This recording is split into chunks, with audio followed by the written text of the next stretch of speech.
Qızına olunanı zülüm, gəlinə olunanı tərbiyə zənn edən analar var bizim cəmiyyətimizdə. İndi deyəcəksiniz ki, Pərvanə xanım, niyə bu mövzuya tez-tez toxunursunuz? Axı artıq indi gəlinlər özünü əzdirmir.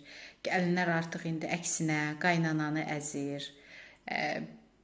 Keçən dəfə buna aid fərqli bir video çəkəndə orada rəylərdə elə bildirmişdiniz. Amma təəssüf hissi ilə deyəcəm ki, bugün mən seans otağımda hələ də əzilən gəlinlərlə işləyirəm. Haqqı tapdalınan gəlinlərlə işləyirəm. Haqsızlıq görən, haqsızlığa məruz qalan gəlinlərlə işləyirəm mən. Demək ki, hələ bitməyib. Demək ki, hələ bunu yaşayan insanlar da var.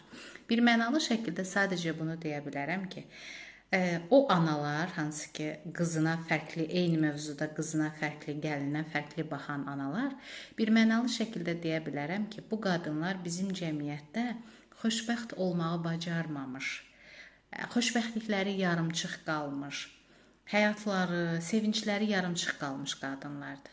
Amma deyə bilərsiniz ki, Pərvanə xanım, axı hər bədbəxt qadın, həyatda xoşbəxt qadın kimi xoşbəxt olmayan qadın axı gəlinə zülm etmir. Bəli, fərqindəlik sahibi analarımız nə yaşadığını bildiyi üçün yaşatmırlar. Amma əksərən biz bunu yaşadığını yaşadanları görürük.